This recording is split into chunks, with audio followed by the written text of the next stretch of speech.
needs more time. And his agent's talking out his arse. Why is that? Because Ali's full of shit. Little rat.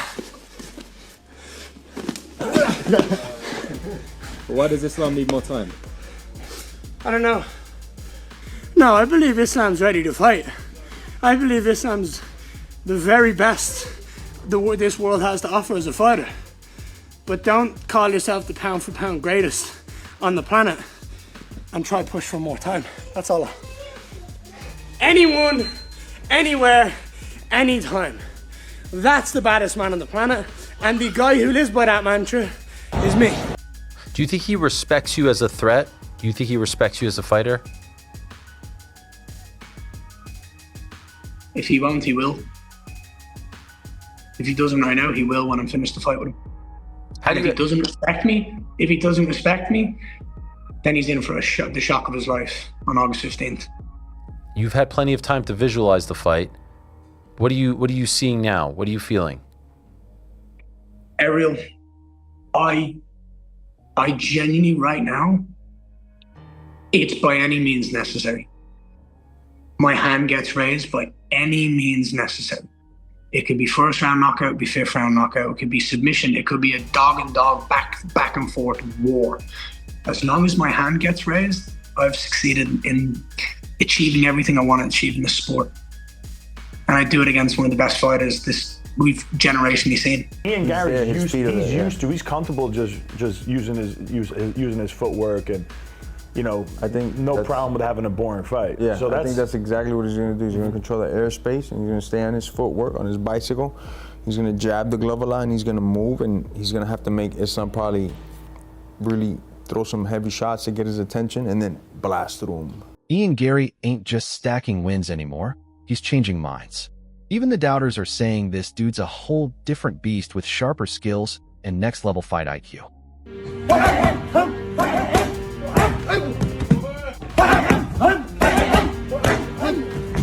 That was good.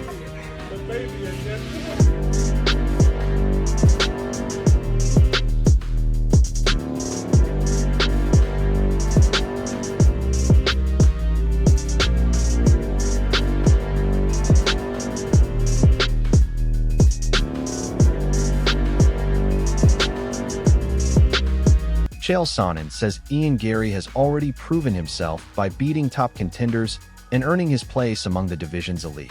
Ian Garry is the #1 ranked guy on the planet, and he's beaten some tremendous fighters along the way. And of course, he took Shavkat Rakhmonov in a #1 contender match, took him 5 rounds, almost got a submission in the 5th round. Since then, he comes back, and the man is still fighting. Last time out, he took out Belal Muhammad, who's a former champion. Before that, he took out Carlos Pradas, one of the hottest names right now in the division. You can't deny what he's done in his career. Bisping says Ian keeps accepting risky fights, proving he's a true competitor who never backs away from the toughest tests. And every time you go through a training camp, you do get better. And it was a risky fight because he did lose to Shavkat Rakhmonov, did okay in that fight, had a really, really good 5th round, as we know. But if he'd have lost 2 in a row, there would have been massive consequences for the trajectory of his career. But he was willing to risk it. That tells me, it's got to tell you, this man is a real fighter. Stephen Thompson expects Ian to bring a smart game plan, knowing he'll need perfect strategy against Islam's complete skill set. I think Ian Garry, he's a very intelligent fighter. I think he's going to have a solid game plan going out there. But, I just don't see him, catching MVP as he comes in. I think he's going to have a very hard time doing anything with him up against the fence, try to dirty box him. Brendan Shaw believes Ian's movement and style create nightmare matchups, making him one of the toughest puzzles in the UFC. Before I go in on Ian Machado Garry, I want to make this very clear. I'm a fan of Ian Machado Garry when he fights. You know what? I'm not calling Machado anymore. It's just Ian Garry. How about that? How you like them apples? Ian Garry, when he fights, is one of the most talented dudes in the UFC. I've been glazing him for how many years, Chin? Ian Garry is so talented inside that octagon. Nightmare of a matchup for guys. Not a finisher. Stylistically, a nightmare for everyone, including Islam Makhachev. Ian says every training session is about improving, fixing mistakes, and building the perfect game plan for Islam. It's get ready. It's get the best looks you can from the sparring partners you've pulled in. Go out there, beat them up, get beaten up, learn, get better the next day, get better the day after, and eliminate all of those little minor shot selections that don't work and minimize it into the perfect game. Bisping believes Ian's reach, movement, and disciplined striking could frustrate Islam over 5 championship rounds. But it's the style that Ian Garry has. It is the length and the reach that he has. And it is his ability to silence out the crowd and not give a damn if you people are booing. If everyone in the arena is throwing their popcorn and the drinks and going, boo, this is garbage, because all Ian Garry is doing is dancing around, popping the jab, throwing the right hand, using push kicks to keep Islam away, he won't care, because on paper or according to the judges, he's winning the fight. And his job is to win the fight and become the welterweight champion of the world. Joe Rogan says Ian Garry has proven in previous fights that he never quits, even when fights become brutal championship battles. Not going to quit. He can lose because he's a human, but he's not going to quit. And he's also been into the deep trenches before. The deep trenches of these 5-round, chaotic, insane battles. And oddly, he thrives in those kind of battles. He's a guy. He's described as the most violent man in the most violent sport. We've all talked about him like that for years. Ian Garry says fame means very little compared to the work he puts in every single day. While more people are following his journey and recognizing his rise, his mindset hasn't changed. For Garry, success comes from repeating the same cycle: train, fight, learn, improve, and do it all over again. He believes greatness isn't built through attention or popularity, but through constant evolution. That relentless mentality is exactly what he's relying on as he prepares for the biggest challenge of his career. You know, people flying around the world to sit down and talk to me and film me, and that kid that dreamt of being one of the greatest MMA fighters in the world is causing a pretty big deal. It's cool, but I try, it doesn't mean anything to me. For me, it's always a grind. It's train, fight, learn, grow, evolve, fight, do it again. Chael Sonnen has enormous confidence in Ian Garry's potential, even suggesting he believes in Garry more than Garry believes in himself. Chael argues that while Ian often uses the media to reinforce his confidence, his actual talent is completely genuine. He stops short of predicting an upset, but insists Garry absolutely has the skills to defeat Islam Makhachev. According to Sonnen, Ian's style, confidence, and determination make him one of the most dangerous challengers in the welterweight division. I believe in Ian Garry more than he believes in him. The way that Ian portrays and talks about he believes in himself, I actually believe in him that way. He's a young guy and he's using the media as a way to help to convince himself. But I actually think he's that good. I actually think Ian Garry can beat Islam. Now, I'm not predicting for you that he's going to. We'll get to that as this fight gets closer, but I'm sharing for you he can. And Ian Garry is a pain in the ass. Joe Rogan believes Islam Makhachev's greatest advantage isn't just his technique, it's the discipline behind it. He describes the demanding lifestyle followed by Islam's team, where every day revolves around training, recovery, and total commitment.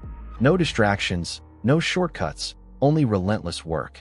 Rogan explains that this level of dedication is what separates elite champions from everyone else. For Ian Garry, matching Islam inside the octagon means first understanding the mindset that created such a dominant fighter. Unbelievably grueling training sessions. And, you know, that was one of the things that was so apparent, like with his endurance and their discipline was like second to none.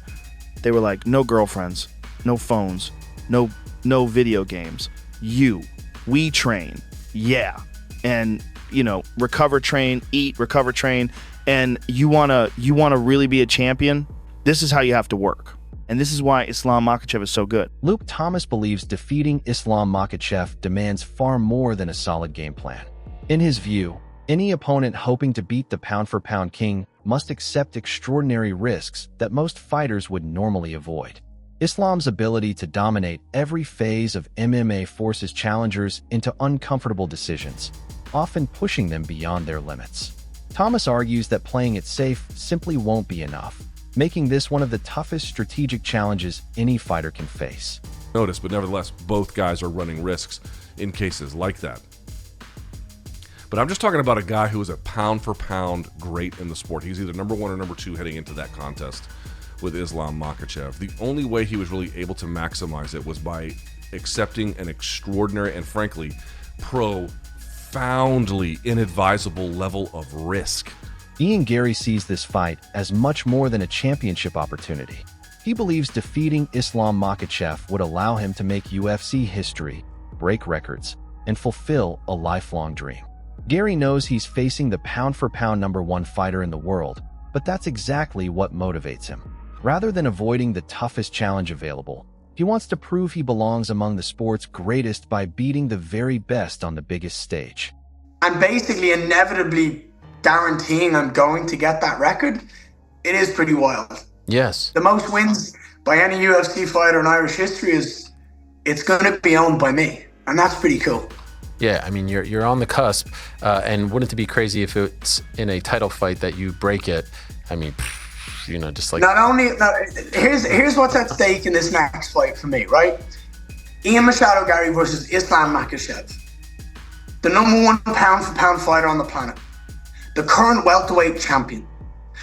Looking to break records, break the history of the sport, yep, and have the 17th consecutive win in UFC history, right? That 17th consecutive fight.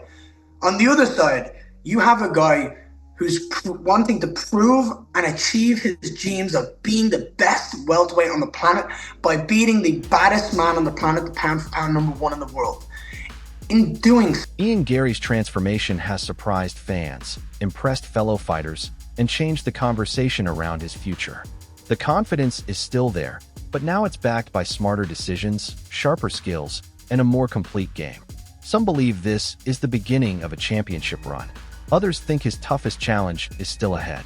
The only thing everyone seems to agree on is this: the Ian Garry we see today is not the same fighter who entered the UFC, and his next performance could prove whether this transformation is the start of something special or simply another step before the biggest test of his career.